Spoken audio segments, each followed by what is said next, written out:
In the case of nuclear or radiological fallout, people living around potential targets such as military bases and chemical plants may be advised to evacuate.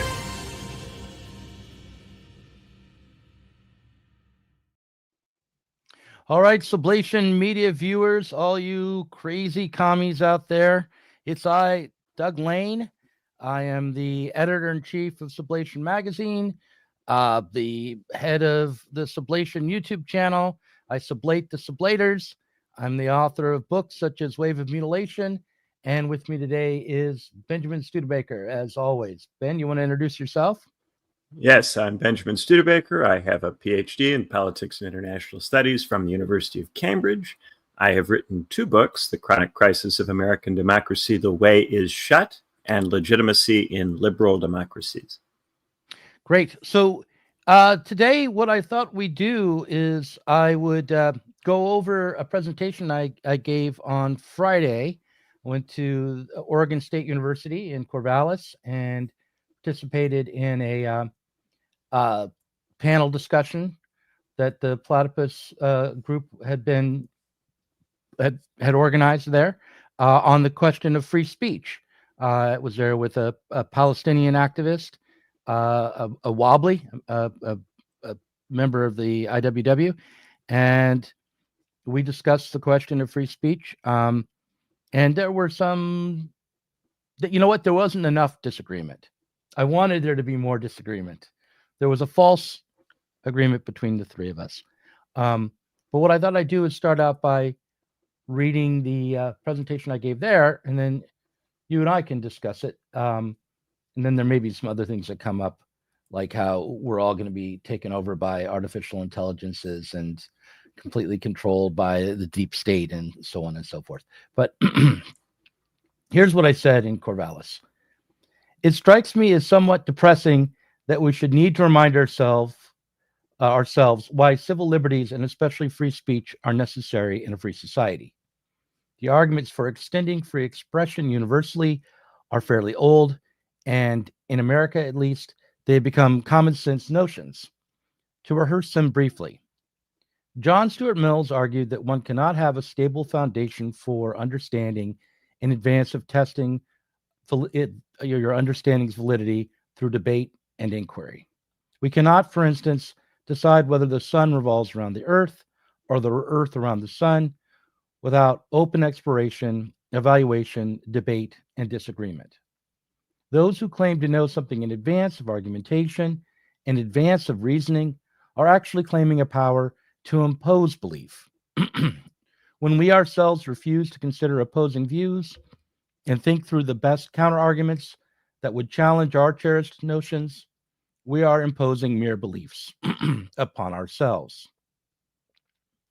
Karl Marx argued that censorship was not, as the opponents of free speech in the Sixth Rhine province assembly claimed, a lesser evil than the excesses on the part of the press.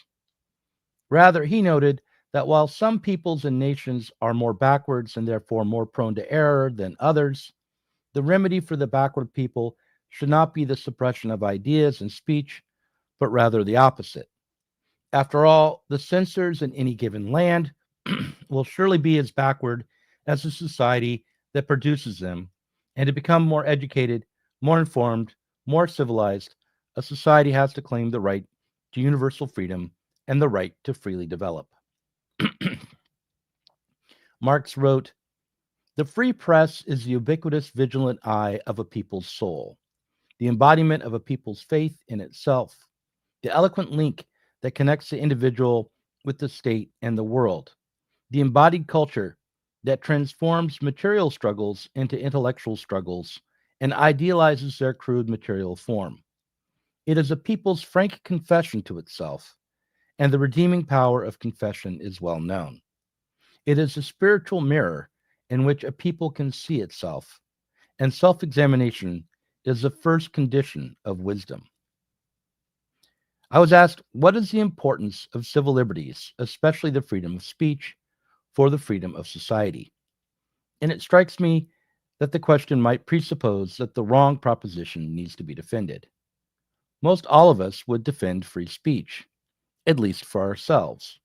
What is in doubt is not the necessity of some free speech, but rather what we no longer believe in is society. Most Marxists, socialists, and leftists no longer think that society should be free, but rather hold that it should be properly managed and controlled.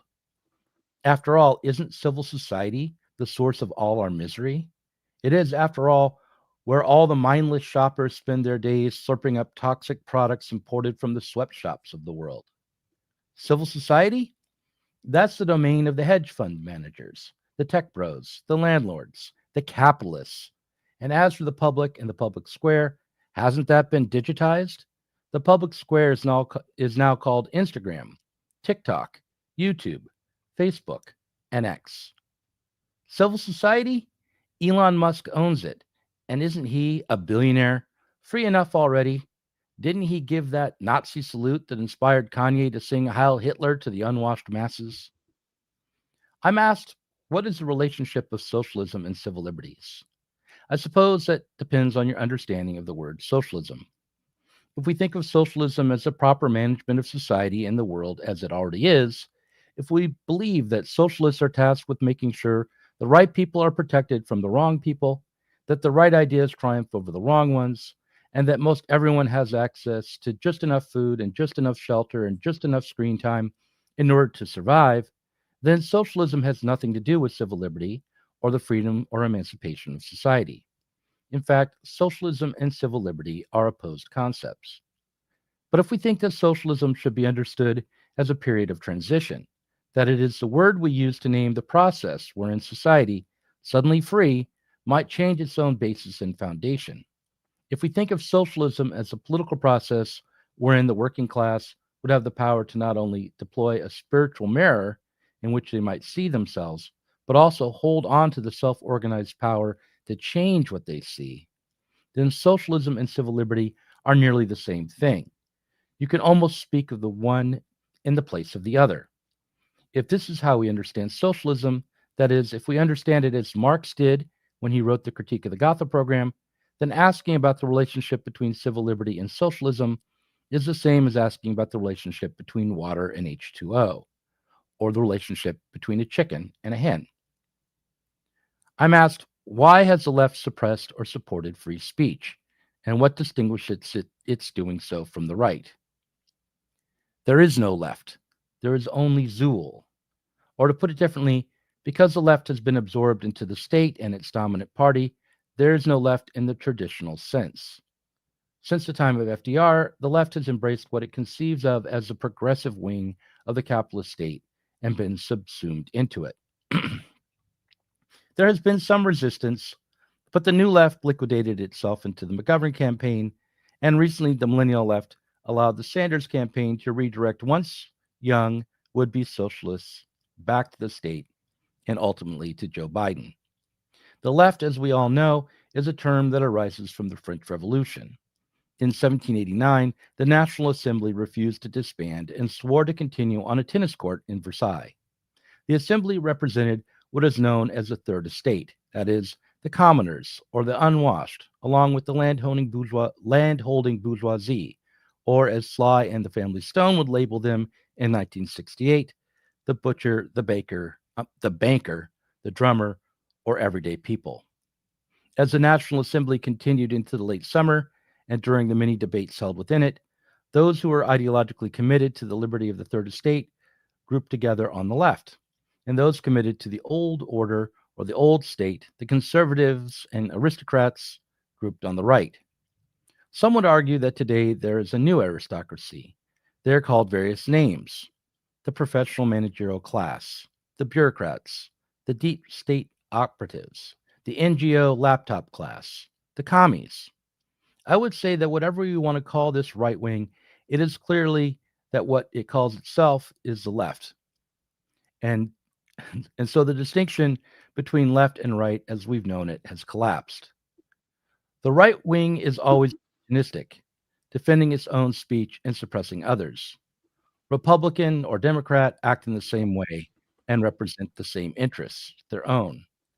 However, I should take account of myself for a moment and also mention the campaign. That is, as I stated before, there is no left or not much of one, but there is an attempt, multiple attempts to reinvent the left, and along with it, to rediscover the socialism of Marx and others who conceived of the struggle as one based upon self-reflection aimed at freedom.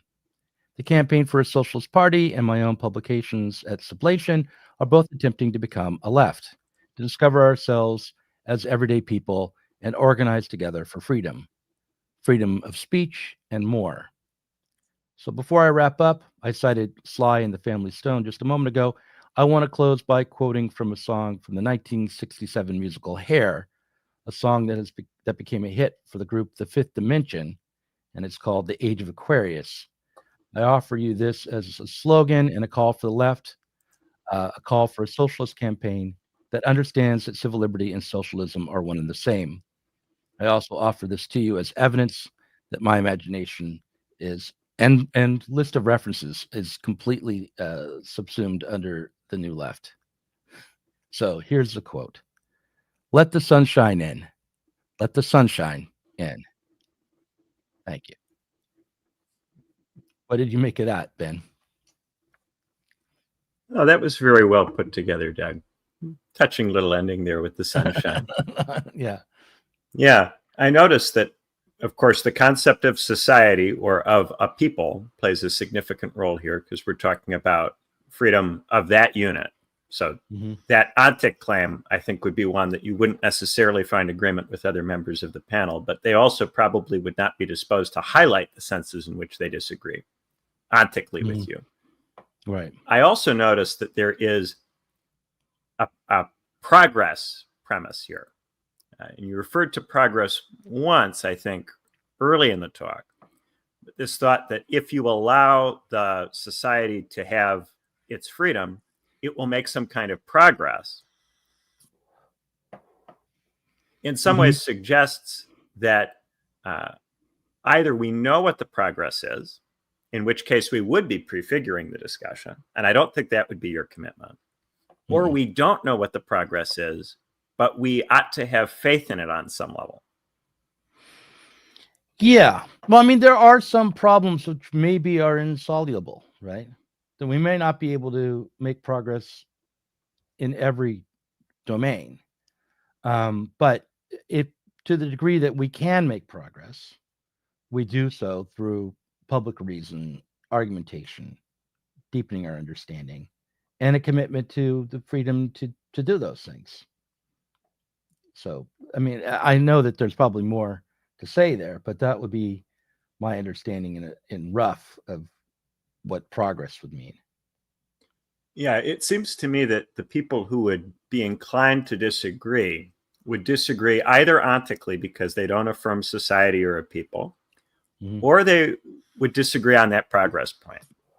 They would think that you need management to ensure that progress occurs. Right. And they would claim, therefore, to not juxtapose management with freedom, but they would try to claim that management and freedom are part of a dialectical process. Okay, so say a little more, because I have a beginning of a response to that. But say a little more, because I think that the self-management of the people, the free self-management of the people, is what we're aiming at. So that is dialectical, right? It's a matter of autonomy, meaning the self gives itself the law, right? That's what autonomy means. So, but go on, say a little more. So over the winter, I was in Germany and listened to many of the intellectual descendants of Habermas make their kinds of arguments. And they tend to contend that if you don't have some level of management, that what you get instead of progress would be fascism. So since they think without a managed discourse, you get fascism, and fascism is the end of any kind of freedom, then the only way that you can preserve the freedom is to engage in management. And the management, therefore, becomes necessary in some way to progress. I don't think it's true that fascism is the end of any kind of freedom. I don't agree with that. It certainly isn't the end of freedom for the secret police. for the Nazi party, say, or the fascist party. It's not the end of freedom for the state, or the, there's all sorts of realms of freedom under. But maybe fascism. social freedom, maybe the kind of freedom you were emphasizing. It's the end of freedom for society, right? So, which case, what do we mean when we say freeing society leads to fascism? Yeah, what they mean is that you have to save society from itself. The way to save social freedom is to circumscribe and manage it. Right. Okay. So, of course, the Marxist premise, being socialist, is that the trouble is that society is in contradiction with itself currently, not on the level of law, but on the level of its productive activity, on the very level of its freedom. So because labor is free labor, and free labor mediates society, we end up in a contradiction through industrialization. So because of the society's freedom is contradictory, because society has a task of overcoming the current form of freedom, the state becomes necessary. But the remedy is not to maintain the state, to manage this form of freedom, but to liberate society so that it can be self-reflective and overcome its own basis. I feel like I'm just repeating dogma here, but this also happens to be what I think is true. So, right. Yeah. So then I think this raises an interesting question of how does society become self-reflective? So one of the things that you said is that self-awareness is necessary as a prerequisite. So society has to be self-aware to be able to be self-reflective. But and I think in the case of your panel, there would be a significant number of people who would deny that there's such a thing as society, or that there is such a thing as a people. Then a deliberation or a discussion involving them would not be one of self-aware people self-reflecting, because they would be only unconsciously part of society or part of a people, since they wouldn't recognize a society or a people as having existence. Yeah, I mean, what happens is that on the panel is that instead of taking up the problem of society and liberating society, they took it up as a problem of oppression. So they wouldn't deny that there are everyday people, right? And that there is a society of workers, or of Palestinians, or of Chinese peasants, or whoever, who are oppressed by powerful forces, by capital, or by the U.S. state, or by Joe Biden, or by Donald Trump, or whatever hierarchical authority they are currently opposed to. And so rather than think of society in its totality, they think of it in terms of oppressor and oppressed. And that was, and then along with that, there was this notion that the oppressed, certainly some parts of the oppressed, and most explicitly working class people in the United States, need to be educated. They're not empathetic. They don't understand that they shouldn't side with the oppressor.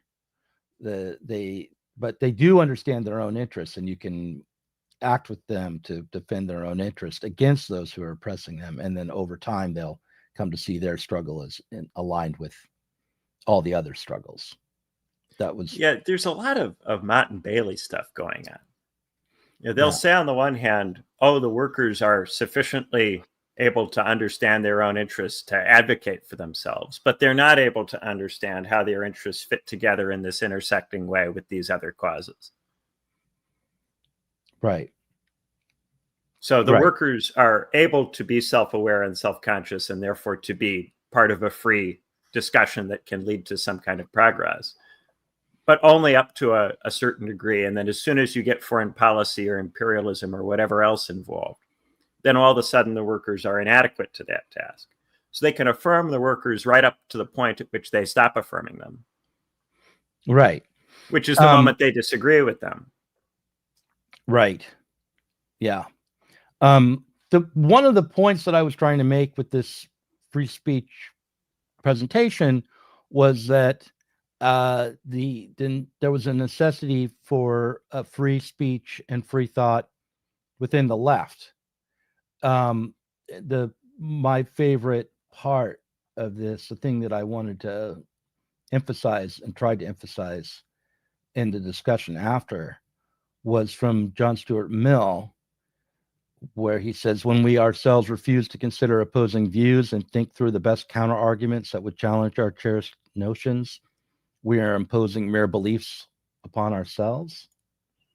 And I felt like I ran up against that a little bit in the discussion after, because, well, the issue of Palestine kept coming up in various ways. And at one point, like one of the first people to speak after all the presentations have been made said something like, well, the problem is, I mean, I'm paraphrasing and maybe unfairly characterizing, but not unfairly, but I'm sure said that it would be argued that it was unfair.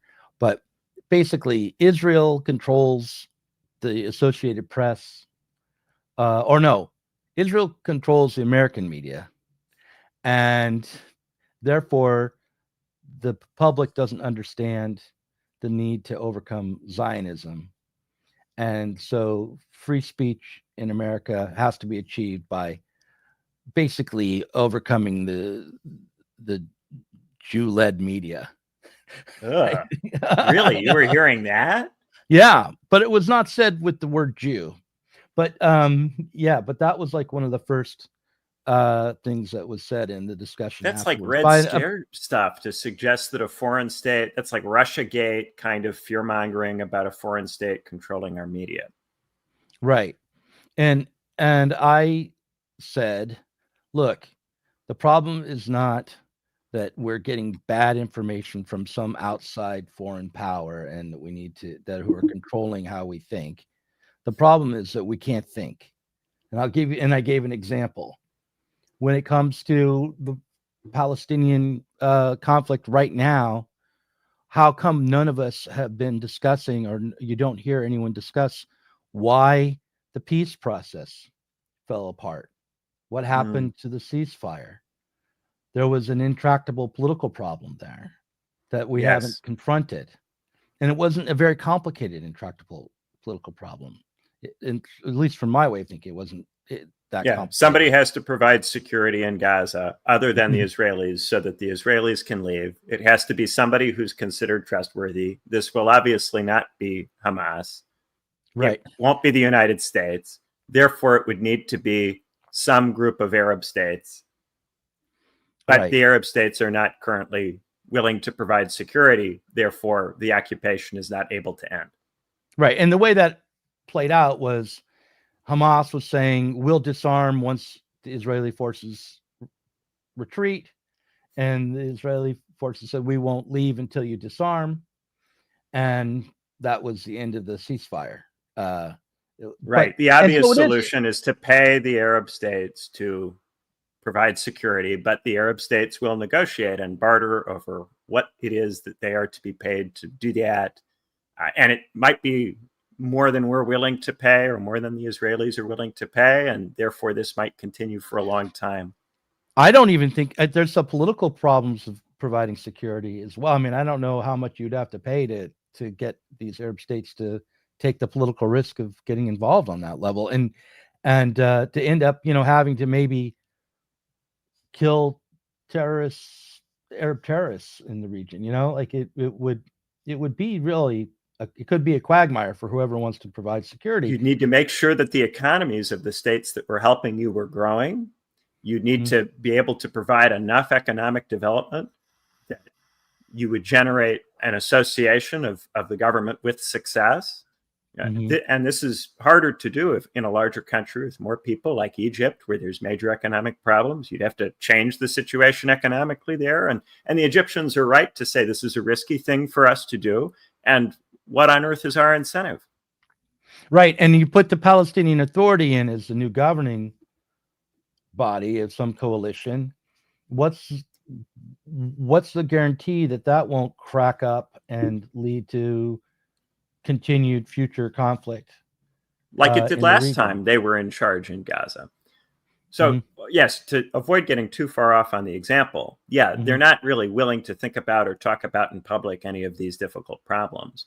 But then if we're not able to think, then we certainly aren't self-reflective or self-aware. So a discussion among people who aren't able to think, we couldn't trust that that would lead to progress. Right. But on the other hand, there was, I went to the panel. I had this discussion. I'm walking away and seeing what was evaded. The point of the panel discussion was to see what gets evaded. And what was evaded was the necessity for us to take up the challenge of actually being political, taking in the complexities it's not so much that it's like complex, like, oh, there's so many parts. It's not like the inside of an AI program. It's that there are conflicts that are not very easily resolved. There are players with interests that are not aligned. And you can't just say, oh, these people are the bad ones and these people are the good ones. And if we only just empowered the good ones, then the bad ones would be defeated, or something along those lines. Yeah, Doug, there you seem to have the beginnings of an account of how a discussion among completely ignorant people who are not able to think could nonetheless lead to a kind of progress. Say more. Yeah. So if you're able to, by seeing what is not properly discussed, learn something. Maybe the people who are participants in the discussion can't learn anything, but the audience can learn something from the various mistakes that they make. Right. If we presume that there is an audience that has that capacity. And perhaps in the case of Platypus, that is the goal, to cultivate an audience that has the capacity to learn from bad discussion. Yeah, that's the goal of Sublation as well. Not just bad discussion exclusively, because I think that we do publish some people who are really attempting to think things through. And so but in a sense, all of it's going to be wrong on some level or another, because we're just not going to start with somebody arriving with a fully mapped out path to overcome the capitalism, is how I think of it, but overcome all of the various political impasses that define our society right now. Right. So how do you get progress without prefiguring what progress means? How do you have confidence that what you're moving to would be progress? It would seem to me that the way that you would do this would be to say, well, what sorts of capacities would the particular people involved in the discussion or watching the discussion need to have to gain something or learn something epistemically from what takes place? And so these capacities would be virtues. They would be qualities that particular people would have, that they would have learned or which would have been inculcated or ingrained in them, that would empower them to be able to benefit from not just good discussions, but even potentially bad discussions. Right. But here's my thought about that, is that you can teach people virtues, right? You can have them read Aristotle, say, who I think of as a virtue ethicist. Yeah, I'm not actually, one of the big holes in my philosophical education is Aristotle, which is a giant hole. But I found myself attracted to Platonism when I was an undergrad. But nonetheless, you can have them read Aristotle. You can have them read Aquinas. You can have them read, Christopher Lasch.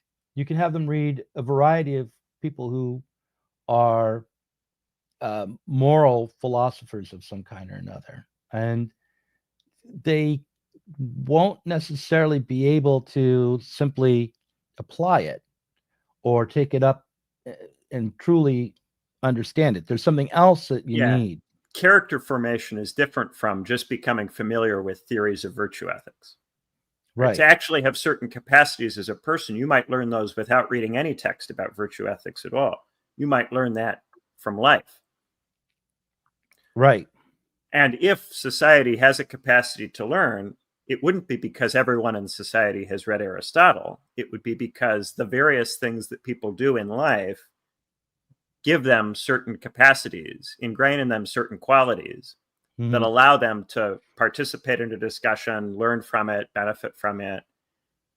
And the core of liberal thought, classical old liberal thought, was that in the day-to-day routines of the ordinary people, they would engage in activities which would produce a sufficient set of capacities in them that they could be constructively part of public debate, public deliberation.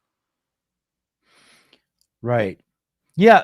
So here's my old anarchist spirit is like kicking in my head right now, because I feel like on the one hand, I agree with you, but on the other hand, this presumption that we know what someone's character should be like, that we can set out on a course to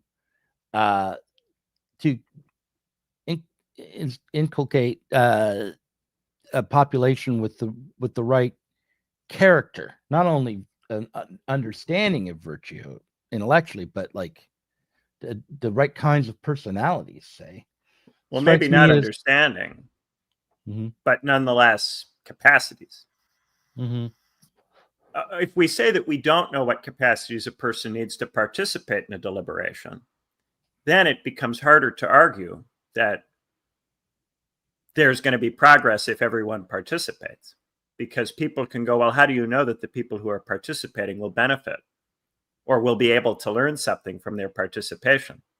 And you won't be able to give any kind of account. You won't be able to say what it is that they can do or why it is that you think they can do the things that you think that they can do. And it seems that this is where the discussion becomes really stuck, because if we say that we can't even specify, say, maybe people need open-mindedness, or they need some ability to engage in critical thinking, or they need to be able to entertain an idea without necessarily accepting it. Whatever it is that we think the capacities are that people need, some level of self-awareness, as you mentioned in the original talk, whatever we think they are, if we're not able to say that there are at least some capacities, and maybe whatever capacities we would give would not be sufficient, they would not fully explain the ability of people to participate in and benefit from discussion, but they would at least give us something to say to someone who would adopt a more skeptical right-wing position and say, no, only elites are able to benefit from being in discussion. And other kinds of people, they haven't been appropriately trained. And therefore, all they can be is useful fodder of one kind or another. Well, one of the ways I'm trying to address this need to change the character of the left, not to change the character of any particular individual, because I kind of take the perspective that most people in society have a range of abilities and a range of virtues and flaws, and that certain kinds of activities, highlight or exacerbate or emphasize certain virtues or certain flaws. So what I'm trying to do right now, particularly with the expansive realist writers workshop, is get a whole bunch of people together to try to write well, and in the process of trying to write well, change our understanding of the world at the same time, like through engaging with the world, thinking through what it would take to represent it well, and while being disciplined not by any doxa or set of pre-established moral virtues or anything like that, but rather being disciplined by the task of literature and representation, then that we are training ourselves to be the kinds of people that can confront ambiguity, can confront difficulty, and deal with it. and Right. represent it well. Yeah, right. Your theory is that by joining and participating in a social organization oriented toward a particular task or good, in this case, journalism, people will over time acquire certain qualities and capacities and skills that will outfit them to be able to take on larger roles later in the future. Yeah. That seems And not to only me that, to it be will very be able to consistent work. with virtue ethics. Yeah, they'll also be able to work together on understanding in a more supple way with a understanding that people will have different sets of not just like values, but also frameworks of representation or different approaches that you'll have to then contend with and take up on their own basis. That's one of the things about reading a variety of, say, short stories, is that you're always encountering an author who's asking you at the beginning of a short story to accept some presuppositions and a method that you will then judge the work by, rather than so a short story that isn't very good won't be true to its own promise at the beginning. It won't stick to its own method. It will violate its own rules. It might shift tenses willy-nilly. Whereas, but a really good short story will set up its method, inform you of it quickly, and develop it, and develop it along with developing the narrative and the ideas. Right. And you're pedagoguing these writers in the sense that you're picking out what kinds of experiences they need to have, what they should look at, how they should discuss the work. You're shaping and framing the discussion and the activity that takes place so that it generates these capacities. And in this respect, you're engaging in something that is akin to a kind of management. Right. I'm not even relying on my own understanding to come up with the list of readings. I mean, I'm relying on a variety of like introductory level courses and articles about the history of realist writing. So right, you're drawing on a tradition of thinking about how to learn how to be a writer. It's not just you by yourself in isolation, but you in a community of writers that stretches back in historical time, that have thought about the art of writing and the craft of it. And it's you helping to mediate their introduction into that tradition. Right. Yeah. And guiding it. Right. And this is done to give them capacities and empower them. But it also involves a certain management on your part. Right. Yeah. And you also learn from pedagoguing. Yeah. Yeah. We just read Andre Breton's Surrealist Manifesto to try to, and the point of bringing it in was to try to break preconceptions around realism, to say, okay, let's take up surrealism as Chris Catrone describes it, as a form of realism, as super real, as getting to what actually is real, but below the surface level appearance, say. And people, some people didn't particularly care for the Breton, thought he was just kind of mystifying, sentimental type that they'd seen echoed in hippie movements and romantic movements of various kinds. But if you read, I thought if you read him carefully, you didn't have to align with his prescribed techniques, but there was something to gain from understanding his conception of how to write about reality, which was to not ignore the unconscious forces that accrue in you as you are faced with an overly rationalized, instrumental, positivistic society. So that there's still a realm of speculation and imagination, but it's unconscious and it's best accessed through dreams rather than through the realm of political economy, say. So you may not fully agree with that, but at least I could see reading him again. I read him when I was in my 20s, then just like said, yeah, I'm a surrealist. But reading him again now at 54, you say, oh yeah, this is really a sincere engagement with the problem of realism that had been developing well before the surrealists arrived. And it was obviously also an attempt to engage with that project and revive it after the horrors of World War I. So in any case, I'm getting distracted by the example. I do think that this is a path, but the trouble I have is that it's a path that ends up seeming at least apolitical, or it doesn't necessarily strike people as left. It certainly isn't going to help people wrangle with or do anything about the war in Gaza. But if what you said before was right, that people, by engaging in the ordinary activities of their jobs, of their social roles, can gain the capacities that they need to be able to think and participate effectively in public debate, then this would be precisely the kind of thing that they would need to do that. They wouldn't need something didactic like a reading group to install in them a particular view about politics. They wouldn't need that at all. They would just need something like what you're describing.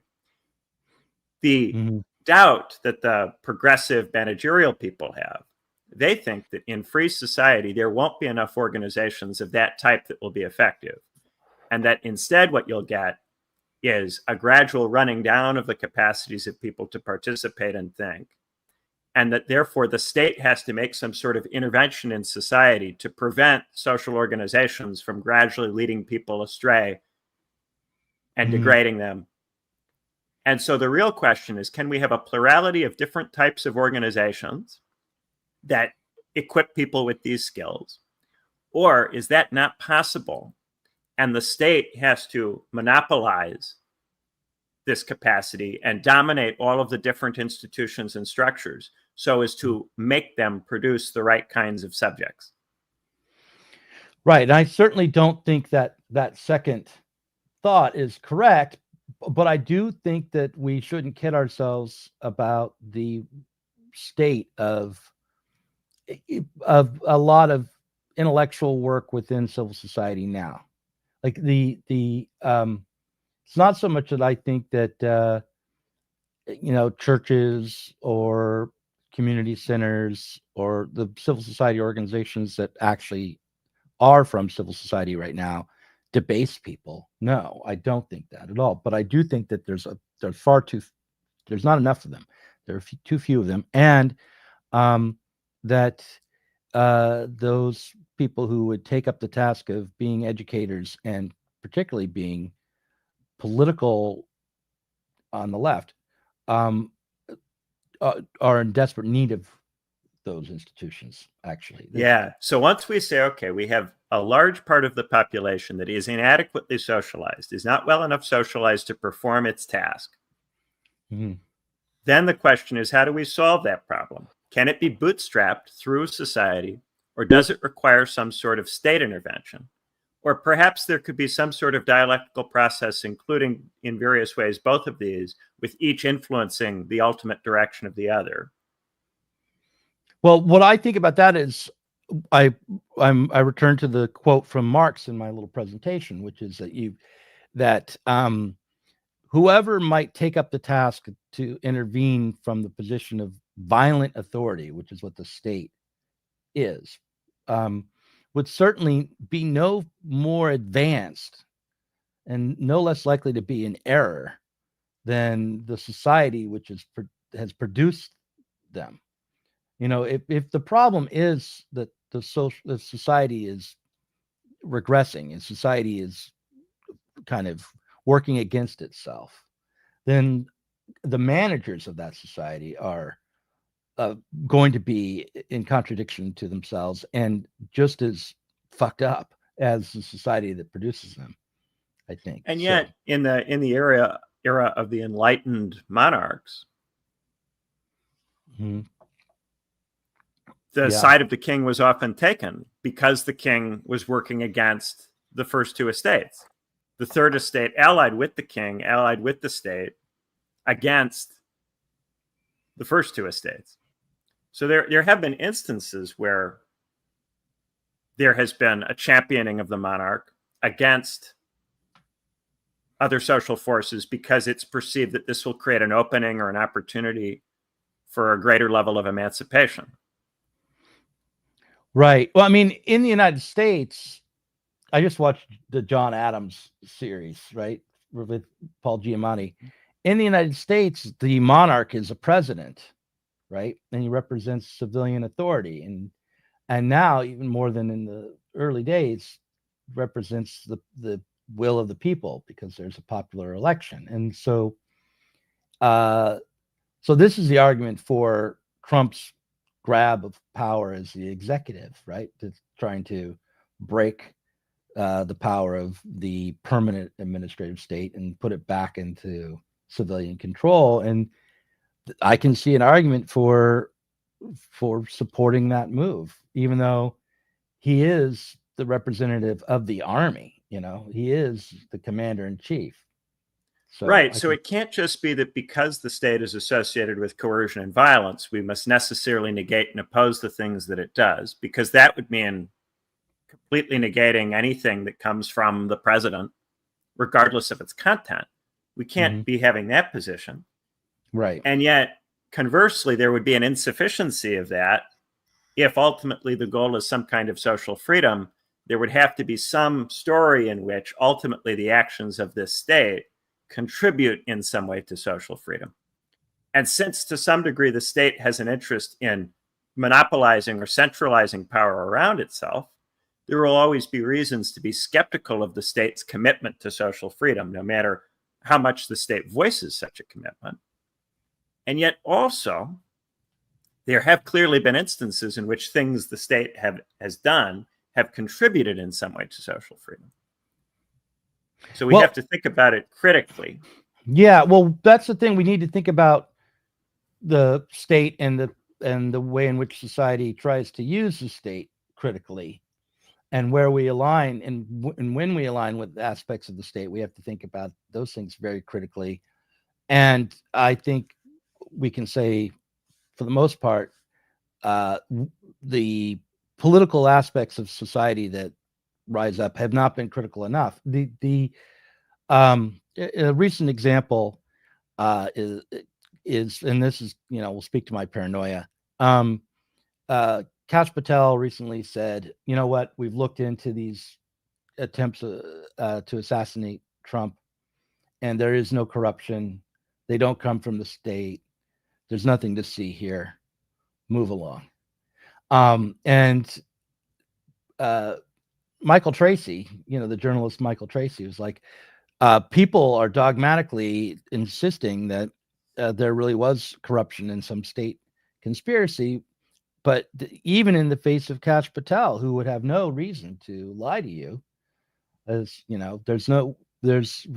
why wouldn't you trust Kash Patel, who was put there by Trump? And my thought was, whoever it is that's telling us this, they can't just tell us this. They have to, at the very least, do what the Warren Commission did. Like present an argument, give us all the information that you think we need to be convinced. Don't just say it in a soundbite on the news. Where's the investigation? Where's the evidence of the investigation? Why isn't this being shared with the public? And so I think that would be like the starting point for any commitment to the state. Any state actor would be that they be transparent enough from your. Well, I wouldn't think in terms of commitment to a state actor. Right. Okay. No, I wouldn't even, I wouldn't take any more than I would say commitment to a particular figure in civil society. Once you're committing to people, you're not thinking. You're just committing to follow somebody. Mm-hmm. But for instance, I think that right now we have a lot of one-sidedness with respect to the state, where you have, on the one side, Democrats who have taken the side of bureaucracy and impersonal structures against particular people and their weirdness. And on the other side, you have people who have a kind of trust of a particular executive. And that trust is completely dominating the way that they think about politics. And they have a distrust of anything impersonal, anything corporate, or more institutional in character. Mm-hmm. And that this is a kind of a fetish of a particular mode of governance, a particular kind of state on the one side and on the other side. But there really isn't any getting outside of that statified question of what form the state should intervene. Should it intervene through bureaucrats or through the charismatic executive? Right. Well, I want to throw something up on the screen here from Chris Catrone. He says one cannot prove the absence of evidence.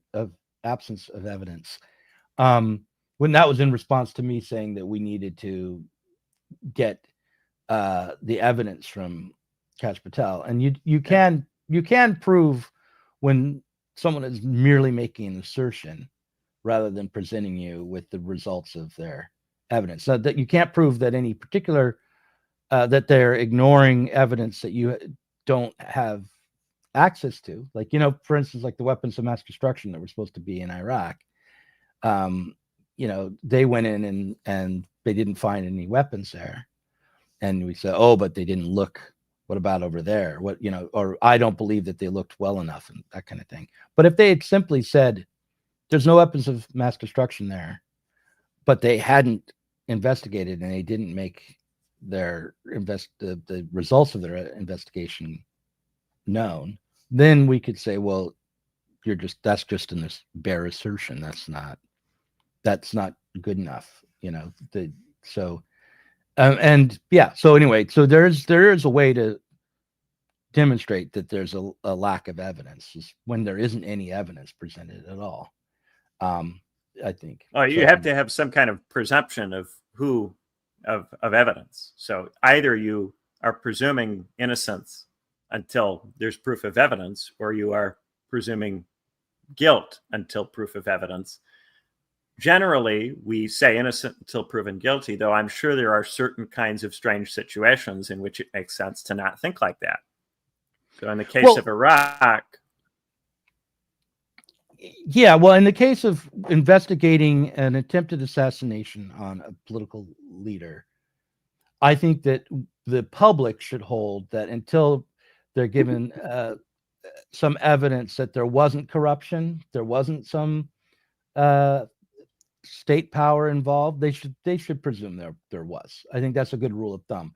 But that I wouldn't want to give the state the ability to enforce limitations on liberty on that basis. That's interesting. So innocent until proven guilty should apply to particular people when they are charged by the state. But guilty until proven innocent should apply to the state when it's charged by particular people.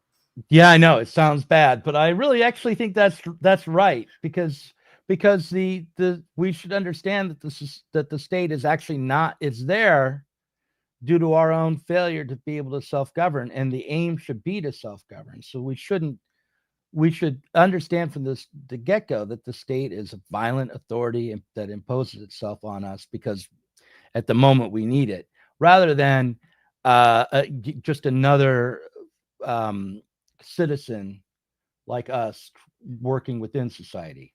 Because there's an asymmetry between the two. Right. Yeah.